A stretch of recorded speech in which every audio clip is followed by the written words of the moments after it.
और निश्चित रूप से इस बार विद्यार्थी परिषद का ये विश्वास है इस जेएनयू के विद्यार्थियों पर कि विद्यार्थी परिषद के कार्यकर्ताओं को वोट मिलेगा और भारत माता को वोट मिलेगा, राष्ट्रवाद को वोट मिलेगा। और जिस प्रकार से विद्यार्थी परिषद के कार्यकर्ता पैनल में ना होते हुए भी इस विश्वविद्यालय की विचारधारा को एचयू में हराया, हमने अलगाववाद की विचारधारा को हराया, हमने देश की अखंडता को खत्म करने वाली विचारधारा को भी पंजाब विश्वविद्यालय में ध्वस्त किया है। तो मैं मानती हूँ कि नमस्कार, मेरा नाम महेंद्र कुमार शर्मा है और आप भारत न्यूज लाइव देख रहे हैं।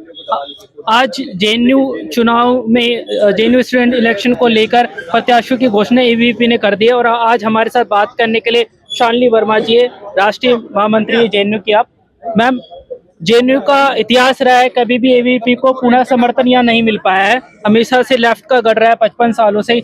लेकिन अब देख रहे हैं लगातार अलग अलग देश की विश्वविद्यालयों में चुनाव हो रहा है। पीछे पंजाब के विश्वविद्यालय में चुनाव हुआ, वहाँ एबीवीपी जीती। हैदराबाद में भी एबीवीपी ने अपना सिक्का जमाया।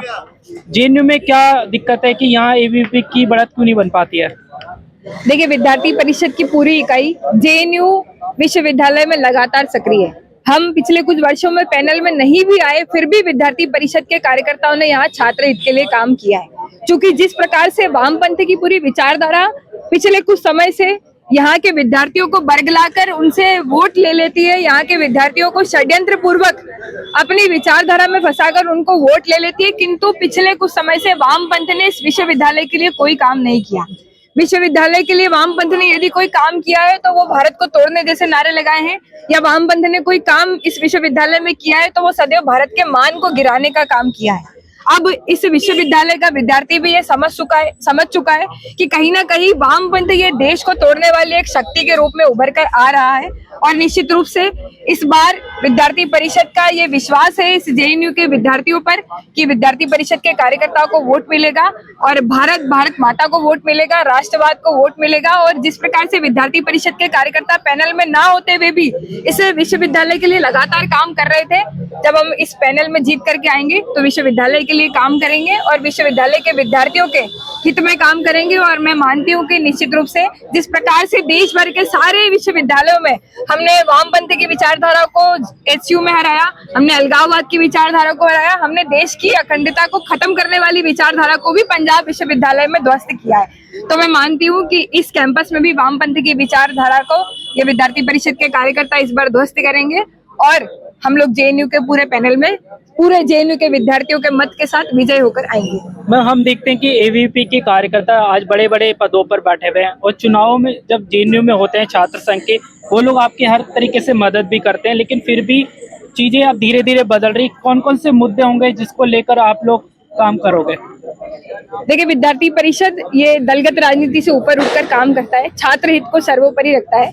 इस बार भी हम विश्वविद्यालय में हम लोगों ने एक संकल्प पत्र बनाया है जिससे हम विद्यार्थियों के माध्यम से ही हमारा मैनिफेस्टो में क्या क्या विषय होने चाहिए ऐसा सब लोगों से मिल करके चयन कर रहे हैं। और जिस प्रकार से हमने विगत 6 माह में एक पद जीत करके आए और विद्यार्थी परिषद के कार्यकर्ताओं ने एक पद जीतने के बाद भी इस कैंपस में रेलवे रिजर्वेशन काउंटर ये शुरू किया है, तो निश्चित रूप से हमारा मैनिफेस्टो अभी हम जल्दी जारी करेंगे और इस विश्वविद्यालय के लिए छात्र हित के लिए विद्यार्थी परिषद काम करेगी। मैम, हमने देखा विजयदशमी को जेएनयू में पथ संचलन निकला, संघ भी एबीवीपी से जुड़ा हुआ है, तो वातावरण तो छात्रों के बीच में एबीवीपी अपनी बात पहुंचा पाए, उसका कोई फायदा? संघ के 100 वर्ष हो गए, उसका कुछ फायदा विचारधारा को कोई फायदा आपको मिलेगा? देखिए, राष्ट्रीय स्वयंसेवक संघ के ये 100 वर्ष, ये राष्ट्र सेवा के 100 वर्ष है और प्रत्येक व्यक्ति का ये कर्तव्य बनता है कि वो अपना जीवन राष्ट्र सेवा के लिए समर्पित करे। और निश्चित रूप से जिस प्रकार से हमने इस बार देखा कि जेएनयू में बड़ी संख्या में विद्यार्थी ये आरएसएस के पथ संचलन में सम्मिलित हुए, ये एक संदेश है कि राष्ट्र सेवा की इस यात्रा में इस देश का हर एक नागरिक सहभागी होना चाहता है और उसका माध्यम ये संघ बना है। तो निश्चित रूप से पूरा वातावरण ये इस बार पूरा राष्ट्रवादमयी है, तो हम विद्यार्थी परिषद को भी उसका लाभ मिलेगा और हम विजय होकर आएंगे।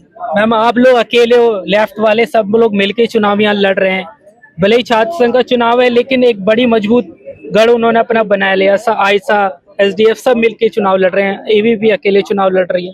देखिए, एबीवीपी अकेले चुनाव नहीं लड़ रही है, एबीवीपी के साथ इस जेएनयू का पूरा विद्यार्थी है। तो हमारे साथ शालिनी वर्मा जी थी, राष्ट्रीय महामंत्री एबीवीपी की। मैम ने काफी तौर पर बता दिया है कि इस बार एबीवीपी जेएनयू में अच्छे मार्जिन से जीतेगी और चारों मेन जो सेंट्रल पोजीशन के पद है उन पे विजय हासिल करने वाली। मैम, आप हमसे बात करने के लिए आपका बहुत धन्यवाद। धन्यवाद। भारत न्यूज़ लाइव से जुड़ने के लिए इसे लाइक, सब्सक्राइब और बेल आइकन दबाएं।